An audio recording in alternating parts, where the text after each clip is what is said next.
Hello, addicts. Today we are going to talk about an addiction that probably all of us have: caffeine.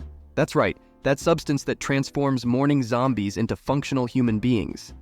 Have you ever wondered why you can't start the day without a good coffee? Or why that coworker seems to be always glued to a mug? Well, the answer is simple: caffeine. Caffeine is everywhere. In coffee, tea, sodas, energy drinks, shampoos. Yes, you heard that right. It is practically the fuel of the modern world. But how can something so small have so much power? Are we all puppets controlled by coffee beans? Spoiler, maybe yes. Imagine a world without caffeine. Total chaos. People stumbling over their own feet, work meetings looking like a scene from The Walking Dead, and coffee shops going bankrupt. Scary, right? But hold on. Let's better understand this fascination with caffeine and how it keeps us awake and productive. Before we start, I'll grab my third coffee of the day. Be right back.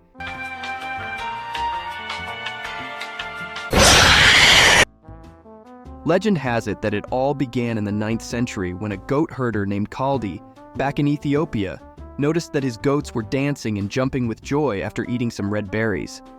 Kaldi, being a curious guy, decided to try these berries too. And guess what? He also started jumping around as if he had discovered the secret of happiness. But hold on, let's not go around eating random red berries, okay? So he took these magic berries to a local monk, who made a drink with them. This monk discovered that the drink kept him awake during long prayer sessions, and thus coffee began its epic journey around the world. Who would have thought that our daily fuel started with a rave of goats and monks, right? Fast forward a bit in history, caffeine found various ways to infiltrate our lives. Nowadays, we have several basic sources of caffeine that keep us functioning as semi-normal human beings. First, we have good old coffee. Whether it's black, with milk, espresso, or that gourmet coffee that costs almost the price of a kidney, it is the main source of caffeine for many of us.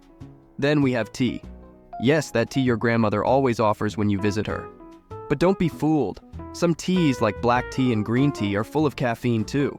Who would have thought that calm and serene drink has the power to keep you awake?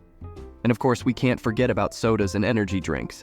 That cold soda or the energy drink that promises to give you wings, they are all loaded with caffeine. Oh, and don't forget about chocolate. Yes, that little piece of happiness contains some caffeine too, just to make sure that even the sweet moments of life have a pinch of extra energy to get you addicted to both things. Now that we understand the sources of caffeine, I would like to talk about two types of coffee that are somewhat peculiar and come with a pretty energetic price as well. We start with the famous Kopi Luwak, also known as civet coffee.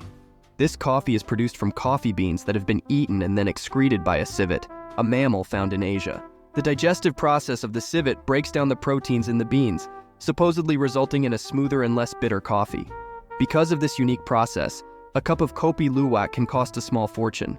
Another exotic coffee is black ivory coffee, which comes from Thailand. This coffee is produced from beans that have been eaten and excreted by elephants. Just like with the civets, the beans pass through the elephant's digestive system, where enzymes break down the proteins in the beans, creating a distinct and smooth flavor. This coffee is even rarer and more expensive, with prices that can exceed $500 per kilogram. So if you ever feel particularly extravagant or maybe a bit adventurous, you might want to try one of these coffees. After all, nothing says luxury like drinking coffee made from shit, right? But why, after all, does caffeine become so addictive? And why does it seem that the more we consume, the less effect it has? It all starts in our brain, where caffeine acts like a true deceiver. In the brain, we have a neurotransmitter called adenosine, which binds to receptors and makes us feel sleepy. Caffeine comes into play, binds to these receptors, and blocks adenosine. The result? We feel more alert and awake. But the brain is smart, and upon noticing this constant caffeine invasion, begins to create more adenosine receptors to compensate. This means we need more and more caffeine to block all these extra receptors and get the same effect. That's why at first, 1 cup of coffee is enough. But over time, we need 2, 3, or more to feel the same level of alertness. And so, we enter a vicious cycle. The more caffeine we consume, the more our body adapts, creating a tolerance. And we need more coffee to feel that initial boom. This is how sneakily we become dependent on this substance. Moreover, caffeine activates the release of dopamine, the pleasure neurotransmitter in the brain. This makes us feel good and creates a positive association with consuming coffee, tea, or any other source of caffeine. Thus, each time we take our dose of caffeine, our brain reinforces the desire to repeat this pleasurable experience. Now, the big question: Is it possible to reverse caffeine addiction and go back to being happy with just 1 cup of coffee a day? The good news is that yes, it is possible. But get ready, because it's almost like survival training. First, we need to face the hard reality, gradually reducing the amount of caffeine we consume. Yes, it will hurt. Yes, you might feel like a zombie from a movie, but it will be worth it. If you are used to drinking several cups of coffee a day, start by cutting down 1 cup at a time. For example, if you drink 5 cups a day, try reducing to 4. It sounds simple, but it's like a coffee detox. And no, there's no nicotine patch for coffee. Oh, and don't forget the alternatives. You can substitute some of your caffeinated drinks with chamomile tea. Yes, that tea your grandmother drinks to sleep. Or try decaf coffee, also known as the drink that does nothing. The idea is to trick your brain into thinking it's getting caffeine, while you're actually drinking something as stimulating as warm water. Now, while you're in this detox process, remember to take care of your body. Sleep well, exercise, and eat right. Yes, it sounds like motherly advice, but it works. Getting enough sleep is crucial. After all, if you sleep well, you won't need as much coffee to function, and your brain can finally rest without being forced to run on caffeine. This detox journey might take a few weeks. It's like a spiritual retreat, but without the spa.